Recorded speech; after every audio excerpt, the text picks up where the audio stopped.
उपस्थित सभी हमारे शिक्षकगण, छात्र छात्राएं और समाजवादी साथी पत्रकार साथी, मैं सबसे पहले आज किसान दिवस पर 120वीं जयंती चौधरी चरण सिंह जी की जो हम और आप लोग मना रहे हैं उसकी बहुत बहुत बधाई और शुभकामनाएं देना चाहता हूं।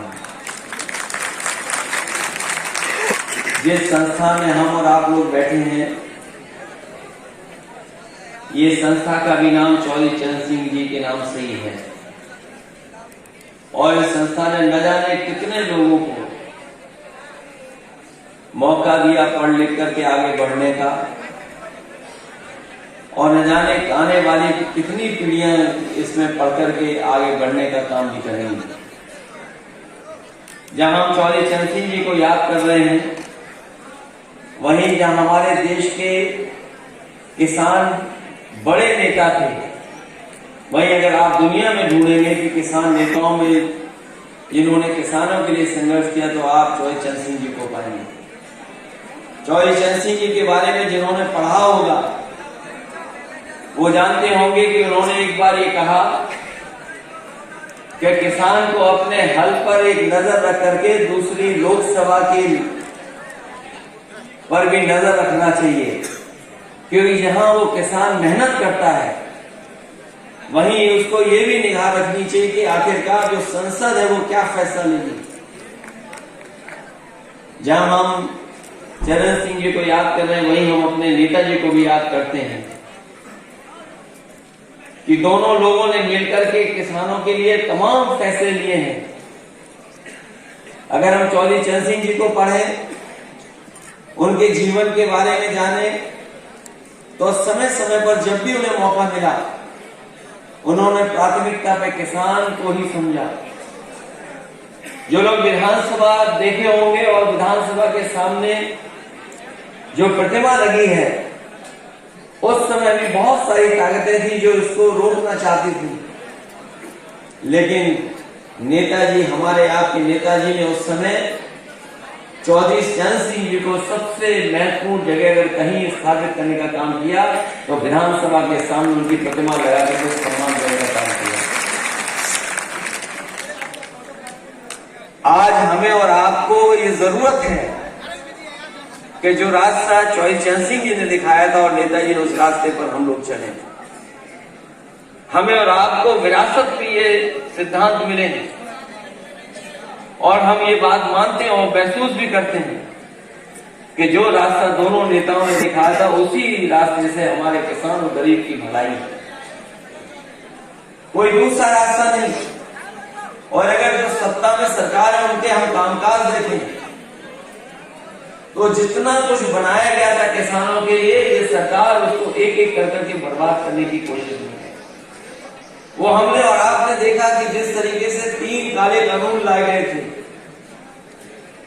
वो तो उत्तर प्रदेश का चुनाव, पंजाब का चुनाव न होता तो शायद ये 3 कानून वापस न लिए गए होते।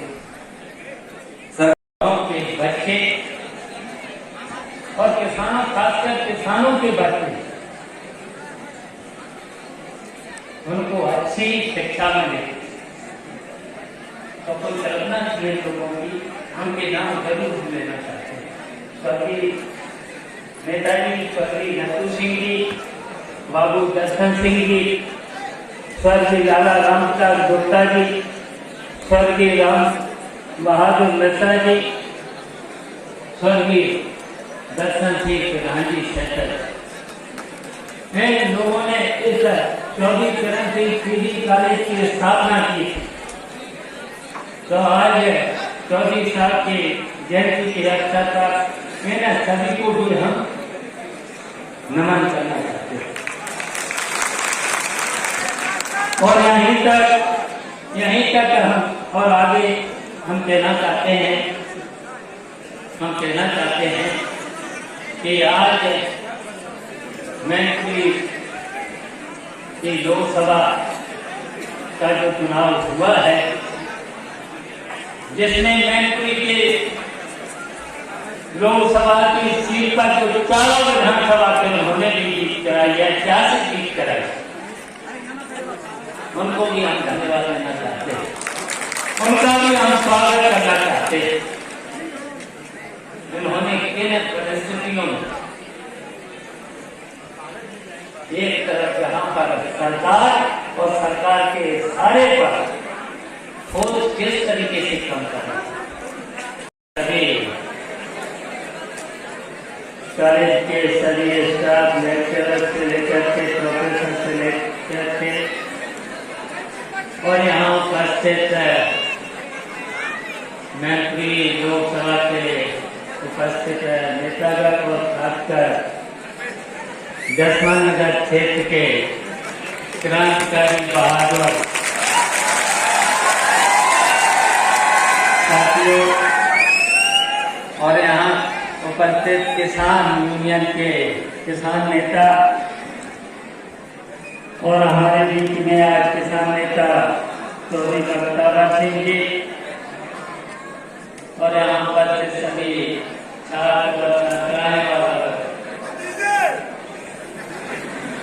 यहाँ उपस्थित सभी पत्रकार बंधु और सभी जो बोल रहे हैं सभी भतीजे,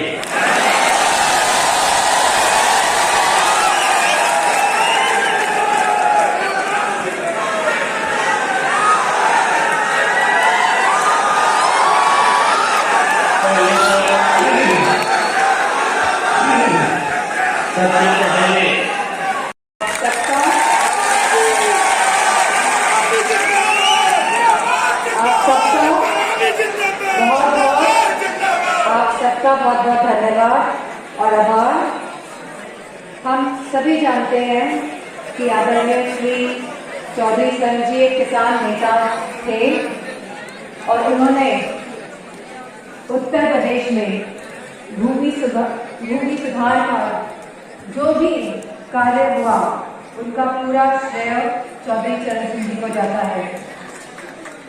जहां उन्होंने जाति तोड़ने की बात करी, जहां उन्होंने समाज को जोड़ने की बात करी, सभी को सम्मिलित किया, सभी की आवाज संसद तक पहुंचाने का काम किया, तो मेरा मानना है कि जहां आज हम सब मैनपुरी का उपचुनाव जीते हैं, जहां आप सब बताएंगे कि भोगाव ने इतिहास रचने का काम किया कि नहीं किया।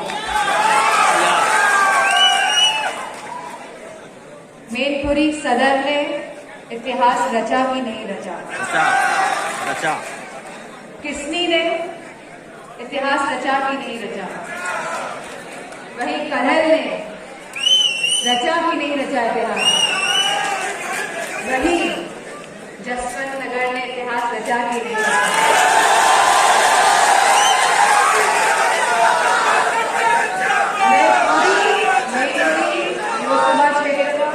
आप सभी के माध्यम से, मंच के माध्यम से धन्यवाद देना चाहूंगी। जो साथ, जो समर्थन उन्होंने समाजवादी विचारधारा का दिया है और हमारे आदरणीय नेताजी को सच्ची श्रद्धांजलि देने का भी काम किया।